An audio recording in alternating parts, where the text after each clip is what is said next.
The numbers for Tata Motors, well, the top line coming in at around 1,02,000 crore.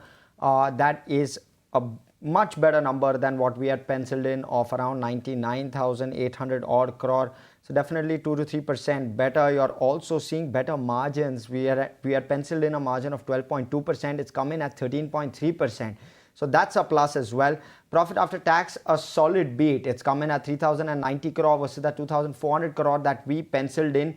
Nowhere comparable to last year, of course. Margins last year were at 4.4%, a far cry from the current 13.3%. So clearly seems like a beat overall Tata Motors. At least that's broadly the understanding. Let's quickly go across to Srishti. She's standing by with a complete snapshot of all of the numbers coming in from Tata Motors. Srishti, take it away. Well, yes, this time around, a stellar set being reported by Tata Motors, definitely surpassing the street estimates. Firstly, when we look at the profit, we were expecting a number close to 2,412 crores, but the company has delivered 3,089 crores in the bottom line. If we look at the margin as well, versus an estimate of 12.2%, 13.3% is what the company has reported as consolidated margins, and a similar performance in revenue as well as the EBITDA. A slight outperformance versus the street estimates is what we have seen. But when it comes to the management commentary and specifically looking at the internals, then they look strong, especially on the JLR front, because this time around the JLR EBIT margin for the quarter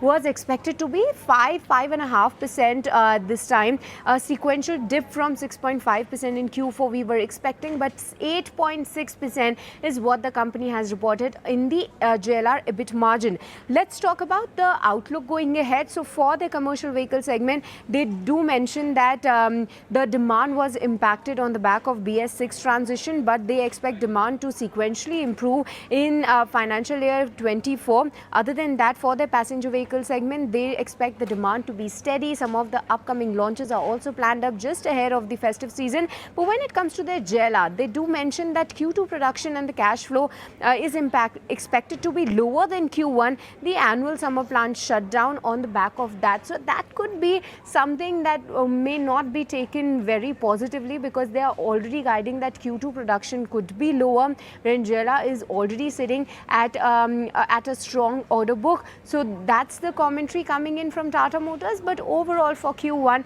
we are seeing that the numbers were ahead of the street estimates. So definitely a thumbs up. We have with us Abhishek Gaushinde, who's here to break the numbers down for us as well. Abhishek, how are you looking at the numbers right off the bat? Yes, you rightly said that the numbers appears to be above our estimate as well as the street estimates. But if you see the consolidated top line, it is almost in line with our estimates. But EBITDA margin, we were expecting 12.1%. And press release says the EBITDA margin is at 14.4%, which is quite above our estimates. And that was, we believe, that largely due to the higher than expected EBITDA margin performance in the JLR. JLR business reported EBITDA margin at 16.3% against our estimate of 13.6%.